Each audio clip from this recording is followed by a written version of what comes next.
یہ کہتے ہیں کہ کیا اگر شوہر بیوی کو ایک طلاق دے تو ایک طلاق کے بعد نکاح ٹوٹ جاتا ہے اور کیا عدت کرنی ہوتی ہے؟ بہت ہی کوئی بھولا بھالا بچہ ہے، ہمیں چاہیے کہ میں سب سے گزارش کرتا ہوں کہ اپنے بچوں کی شادی سے پہلے لڑکا لڑکی کو حقوق زوجین کورس ضرور کروائیں۔ اس میں نکاح کے لوازمات، نکاح کے بارے میں ہوتا ہے، مہر کے بارے میں، اسی طرح طلاق کے بارے میں ضروری تفصیل، اسی طریقے سے بچوں کی پرورش ہے، پھر نان نفقہ جو شوہر پہ لازم ہے، بیوی کے حقوق اور فرائض کیا ہیں، شوہر کے حقوق و فرائض کیا ہیں، اسی میں عدت اور سوگ کا بیان بھی بتایا جاتا ہے۔ اس کا فائدہ یہ ہوتا ہے کہ انسان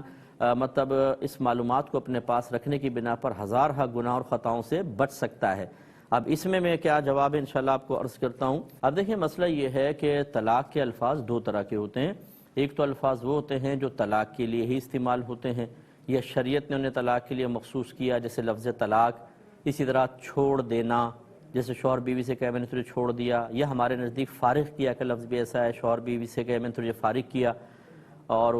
مطلب اس طلاق کے علاوہ پھر کوئی قرینہ نہ ہو، جیسے مثال کے طور پر ماسی رکھ دی تو شوہر نے کہا چلو بھائی اب تو ہم نے تمہیں فارغ کیا، یعنی گھر کے کام سے، یہ طلاق نہیں ہوگی۔ لیکن ویسے جب بولتے ہیں، جیسے کسی نے پوچھا شوہر سے کہ کیا تم نے بیوی کو طلاق دے دی، اس نے کہا ہاں میں نے فارغ کر دیا، تو یہ طلاق ہی ہوتی ہے۔ اس قسم کے الفاظ میں نیت کا بالکل دخل نہیں ہوتا، اور ان سے جب ایک طلاق دی جاتی ہے تو فوراً مطلب طلاق ہو گئی، لیکن نکاح نہیں ٹوٹتا جب تک کہ عورت کے 3 حیض نہ گزر جائیں، یا اگر وہ حاملہ ہے تو جب تک حمل ختم نہ ہو جائے، یعنی یہ طلاق ہوتے ہی عدت سٹارٹ ہو جاتی ہے، اور 3 حیض تک عدت رہے گی۔ اگر اس کا حیض آ رہا ہے، حاملہ ہے، تو جب تک بچہ پیدا نہیں ہوتا اس کی عدت چل رہی ہوتی ہے۔ اس میں پھر حکم یہ ہوتا ہے کہ اگر یہ اس طرح کے الفاظ سے طلاق دینے والا، بشرطے کہ اس نے پہلے 2 طلاقیں نہ دیں، یہ تو ایک طلاق کا پوچھا نا، 2 نہ دیں ورنہ مل کے 3 ہو جائیں گی، پہلی طلاق اس نے مثلاً دی ہے یا دوسری طلاق دی ہے، تو یہ حکم ہے جو میں بتا رہا ہوں کہ عدت فوراً سٹارٹ ہو جائے گی۔ اگر یہ دوران عدت ساتھ رہنا چاہتے ہیں تو شوہر 2 گواہوں کے سامنے کہہ دے میں نے بیوی سے رجوع کیا، یا یہ میاں بیوی آپس میں جو میاں بیوی والے تعلقات میں سے کوئی بھی تعلق قائم کر لیں،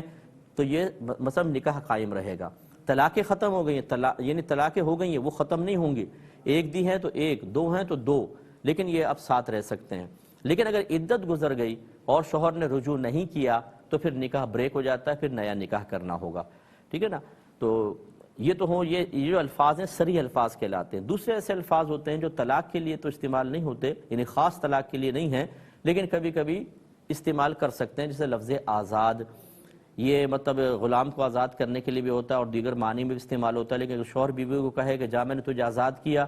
تو اس میں طلاق ہو سکتی ہے۔ مثلا اگر وہ غصے میں کہے تو نیت ہو یا نہ ہو طلاق ہوگی۔ اسی طرح بیوی مطالبہ طلاق کر رہی ہے کہ مجھے چھوڑ دو، اور شوہر نے کہا جا آزاد کیا، تو چونکہ اس کے مطالبہ طلاق کے جواب میں کہا تو طلاق پڑ جائے گی۔ یہ لفظ کنایا کہلاتے ہیں جو طلاق کے لیے خاص نہیں ہیں، اور ان سے جب طلاق ہوتی ہے تو فوراً نکاح ٹوٹ جاتا ہے۔ اور ہم طلاق کا مسئلہ ذکر کر رہے تھے، اگر کسی نے شوہر نے ایک ہی طلاق دی ہے اور لفظ کنایا سے دی ہے، جیسے بتایا لفظ آزاد جو ہے، لیکن اس میں کنڈیشنل طلاق ہوتی ہے، فوراً آپ اس میں طلاق کا حکم نہیں دے سکتے۔ جیسے لفظ آزاد میں نے کنڈیشن بیان کی کہ اگر نارمل حالت میں بیٹھا ہوا ہے، نہ غصہ ہے نہ عورت کی طرف سے مطالبہ طلاق، اور شوہر آزاد کا لفظ کہہ دے میں نے آزاد کیا،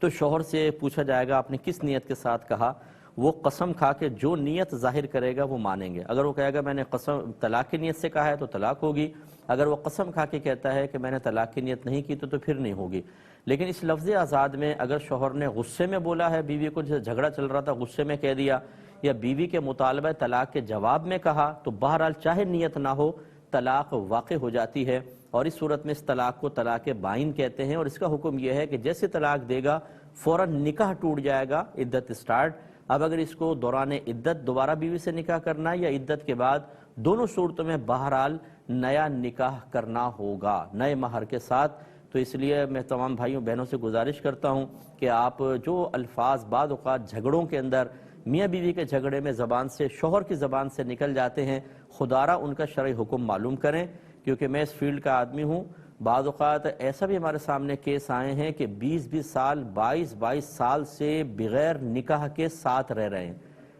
اور بعض تو جیسے آج ہی میں آتے ہوئے رستے میں موبائل دیکھ رہا تھا کہ ایک خاتون نے مجھے میسج کیا کہ میرا شوہر جب لڑائی ہوتی کہتا ہے میں تجھے طلاق دی،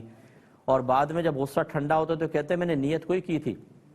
حالانکہ ابھی آپ کو میں نے بتایا کہ لفظ طلاق کے اندر نیت ہو یا نہ ہو طلاق واقع ہو جاتی ہے. اب مسئلے سیکھے نہیں ہوئے, کئی دفعہ وہ کہہ رہی ہے ہر لڑائی میں کہہ دیتا ہے. اب وہ اس کا مطلب ہے پہلی مرتبہ ایک طلاق ہوئی, دوسری مرتبہ دوسری طلاق, اور تیسری مرتبہ میں تینوں طلاقیں ہو گئیں, اور اب بغیر حلالہ کے ساتھ رہنا ان کے لیے ناجائز اور گناہ ہوگا.